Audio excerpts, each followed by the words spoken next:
Hello class 10th, welcome our channel learn with basic. Class 10th, आज मैं आप लोगों के लिए आत्मकथ्य के एमसीक्यूज लाई हूँ जो आपको आपकी परीक्षा में हेल्प करेंगे। इसके मैंने अर्थ को आप लोगों तक पहुँचा दिए हैं। आप इसके एमसीक्यू देख लीजिए और उसके बाद इसके लॉन्ग क्वेश्चन को भी हम देख लेंगे। ठीक है, तो ज़्यादा समय नहीं लेते हैं, आते अपने टॉपिक पे और देखते हैं कि आज मैं आप लोगों के लिए कौन सा क्वेश्चन लेकर आई हूँ जो आपकी परीक्षा के लिए बहुत ही महत्वपूर्ण है। चलिए देखते हैं। यहाँ पे मैंने ऐसा फॉर्मेट किया है जहाँ पे एक पेज पे आपको 4 क्वेश्चन मिलेंगे, तो इसको आप लोग देखते चलिएगा और समझते चलिएगा इसमें क्या क्या चीज़ें हैं जो आपको बहुत ही बेहतर तरीके से समझ में आएंगी। क्योंकि आप लोगों ने कविता को पढ़ लिया है तो मुझे नहीं लगता कि क्वेश्चन में आपको ज़्यादा दिक्कत आएगी। तो देखते हैं। पहला क्वेश्चन है, विडम्बना में छिपा अर्थ बताइए। ठीक है, विडम्बना में छिपा अर्थ बताइए। यहाँ पे आ जाइए आप लोग। देखिए, पहला ऑप्शन दिया है दुर्भाग्य, दूसरा निराशा और उपहास, छल और कातर। विडंबना में छिपा क्या अर्थ है? इन चारों में से आपका सही ऑप्शन क्या होगा? तो देखिए और देख के बताइए। आप लोग अपने कमेंट में ज़रूर बताइएगा आपको इसमें से कितने क्वेश्चन आप लोगों ने अपने से हल किए हैं। तो इसमें ऑप्शन बी जो है वो सही होगा। ठीक है, ये ए, सी और डी ये तीनों गलत हैं। बी ऑप्शन आपका सही होगा, निराशा और उपहास। ठीक है, क्वेश्चन नंबर 2 पे आते हैं। उज्ज्वल गाथा कैसे गाऊं? पंक्ति में निहित अलंकार स्पष्ट कीजिए। अर्थात उज्ज्वल गाथा कैसे गाऊं, अलंकार के भी क्वेश्चन पूछे जाते हैं आपकी कविताओं से, तो इसको भी आप लोग इसी में तैयार करते चलिए। उज्ज्वल गाथा कैसे गाऊं, पंक्ति में निहित अलंकार क्या है? दृष्टांत है, उपमा है, प्रश्नालंकार है या उत्प्रेक्षा? तो इसमें देखिए प्रश्न पूछा गया है, उज्ज्वल गाथा कैसे गाऊं, इसमें क्वेश्चन पूछा गया है।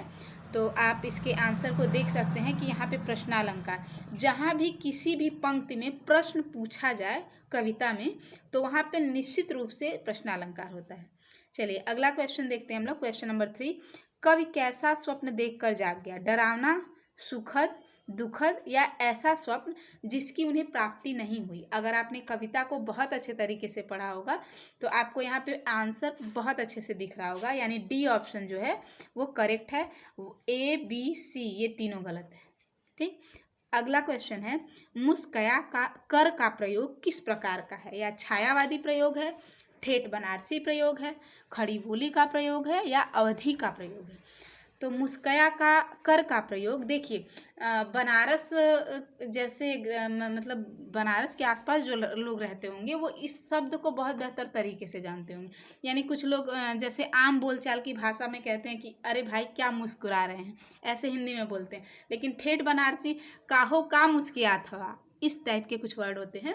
तो यहाँ पे मतलब उसी शब्द को जयशंकर प्रसाद ने लिया है और वो ठेठ बनारसी प्रयोग है। ठीक है, तो इसको समझ लीजिएगा आप लोग। आगे देखते हैं हम लोग। कवि ने भोर को कैसा माना है? ये आपका क्वेश्चन नंबर 5 है।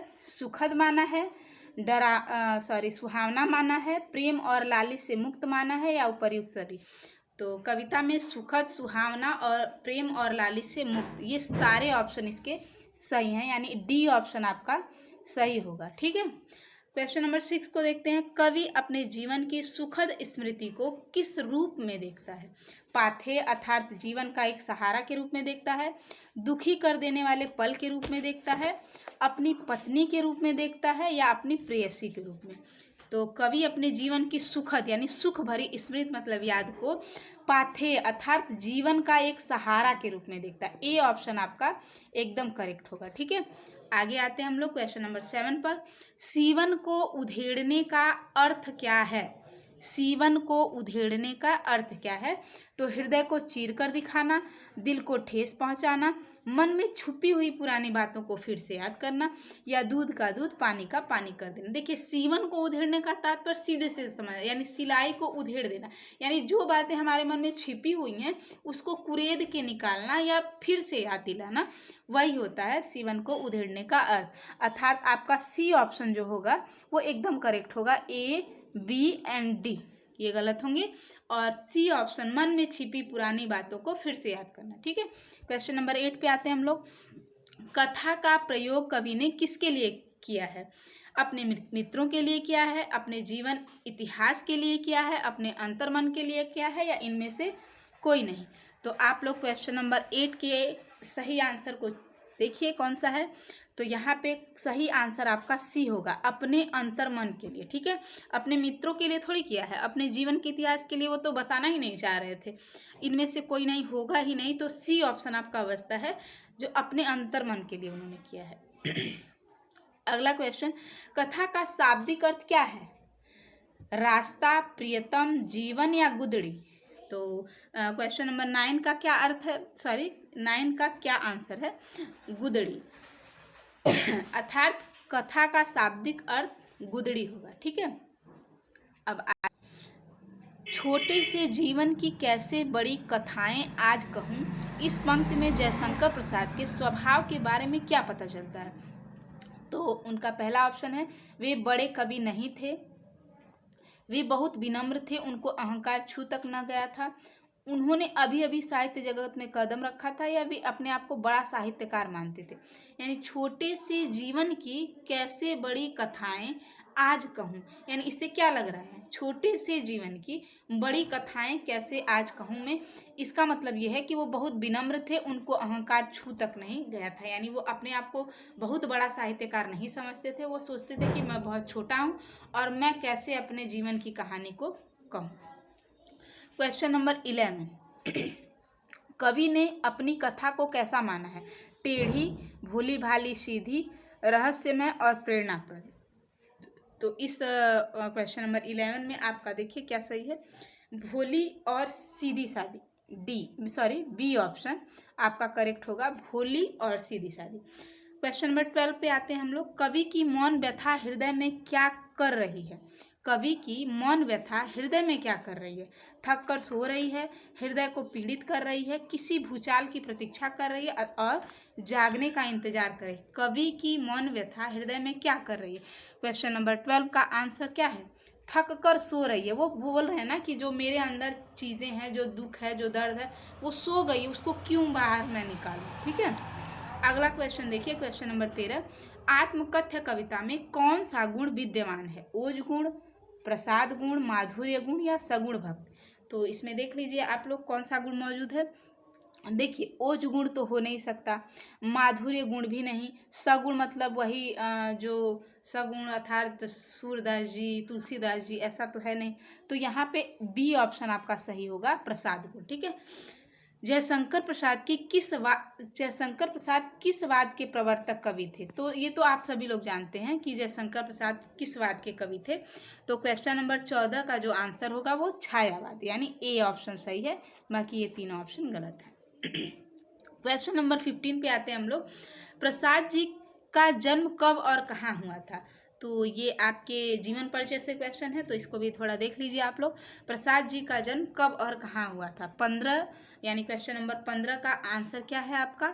सी ऑप्शन, 1889 काशी में। ठीक है, ए बी गलत है, सी सही है और डी भी गलत है।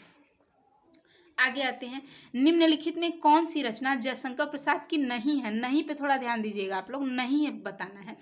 कामायनी, आंसू और प्रेम पथिक इनकी है। परशुराम की प्रतीक्षा इनकी रचना नहीं है, यानी ऑप्शन बी ये नहीं है। ठीक है, क्वेश्चन नंबर 16 का बी ऑप्शन जो है वो सही है।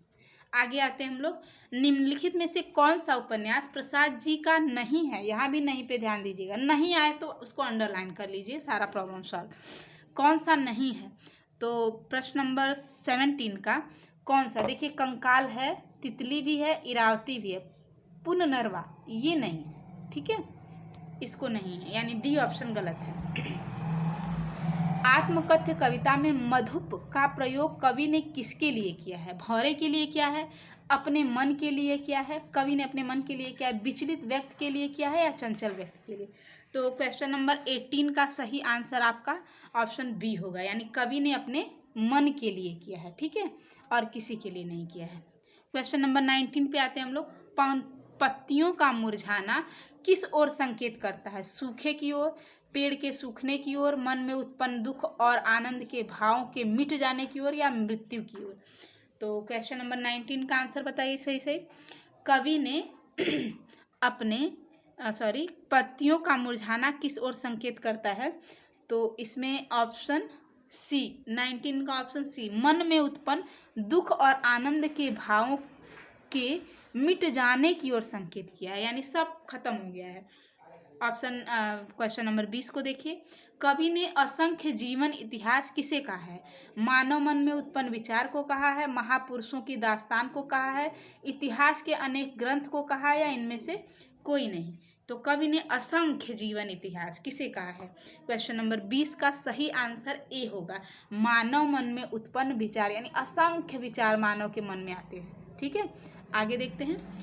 क्वेश्चन नंबर 21, रीति गागर का प्रतीकार्थ क्या है? मतलब रीति गागर का क्या सामान्य अर्थ होगा?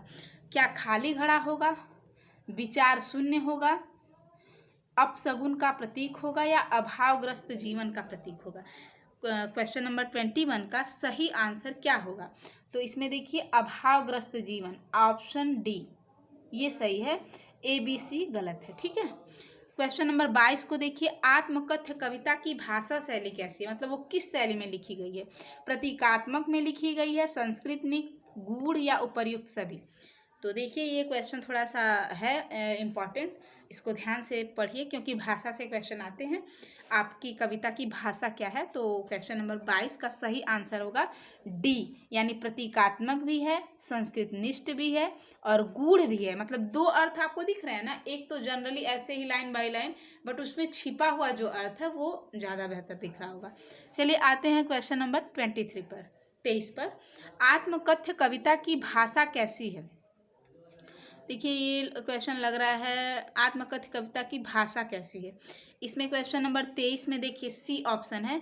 ये यहाँ तो भाषा कैसी पूछी गई है और यहाँ भाषा की शैली छूट गया है। यहाँ पर भाषा शैली कैसी है? ठीक है, तो ये कौन सा इसका सही आंसर होगा? वर्णात्मक शैली, विवेचनात्मक शैली, आत्मकथ्यात्मक एवं छायावादी शैली, या इनमें से कोई नहीं?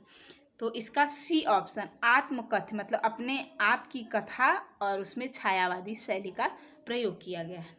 अरि सरलते, क्वेश्चन नंबर 24 पे आते हैं हम लोग। अरि सरलते के प्रयोग से कवि का क्या भाव प्रकट हुआ है? ठीक है, अपनत्व का भाव, विद्वेष का भाव, अनासक्ति का भाव, या निर्लिप्तता का भाव? तो अरि सरलते क्वेश्चन नंबर 24 का आंसर आपका क्या होगा? अपनत्व का भाव। ठीक है, ए ऑप्शन आपका एकदम सही है, बाकी तीनों ऑप्शन गलत हैं। चलिए नेक्स्ट क्वेश्चन पे आते हैं हम लोग। उज्ज्वल गाथा में निहित प्रतीकार्थ अर्थ स्पष्ट कीजिए। मतलब उसका उज्ज्वल गाथा, अभी पीछे क्वेश्चन आया था आपका, हाँ इससे पहले यहाँ पे, तो आत्मकथ्य लग रहा है पीछे है। तो उज्ज्वल गाथा में निहित प्रतीकार्थ स्पष्ट कीजिए, क्या है इसमें? ए, इस प्रयोग से कवि के अलगाव का भाव प्रकट होता है, इसके प्रयोग से कवि प्रेम और अपनत्व का भाव प्रकट होता है, इसके प्रयोग से पता चलता है कि वे भौतिक सुखों में लिप्त नहीं थे, वे किसी को अपने बारे में कुछ बताना नहीं चाहते थे। तो इसमें क्या सही होगा? कवि क्या इसमें चाह प्रकट करना चाहे उज्ज्वल गाथा में? क्वेश्चन नंबर 25 का सही ऑप्शन बी होगा, यानी इस प्रयोग से कवि प्रेम और अपनत्व का भाव, मतलब उज्ज्वल गाथा कैसे गाऊं, मतलब अपने बारे में मैं कैसे बताऊं बहुत सारी चीजें। अगला क्वेश्चन है क्वेश्चन नंबर 26, मधुप किसे कहा गया है? आप लोगों ने देखा होगा, पहले क्वेश्चन था मधुप किसे कहा गया है, कवि ने मधुप किसके लिए प्रयोग किया है? तो वो था, यहाँ पे है मधुप किसे कहा गया है? मन रूपी भौरे को, शहद पीने वाले को, या इनमें से कोई नहीं? तो इसका क्वेश्चन नंबर 26 का सही आंसर है मन रूपी भौरे को, यानी ए ऑप्शन आपका एकदम करेक्ट है। कवि ने गागर रीति किसे कहा है? खाली घड़े को, अभावपूर्ण जिंदगी को, अज्ञानता को, या अपने रिक्त जीवन को? देखिए ये क्वेश्चन रिपीट हुआ है लेकिन इसके भाव अलग हैं, तो यहाँ पे ये होगा अपने रिक्त जीवन को। तो ये थे आपके क्वेश्चन और मुझे उम्मीद है कि आप लोगों को ये क्वेश्चन बहुत ही बेहतर लगे होंगे। वीडियो पूरा देखने के लिए आप लोगों का बहुत बहुत धन्यवाद। मिलते हैं नेक्स्ट वीडियो और नए क्वेश्चन के साथ, तब तक के लिए धन्यवाद।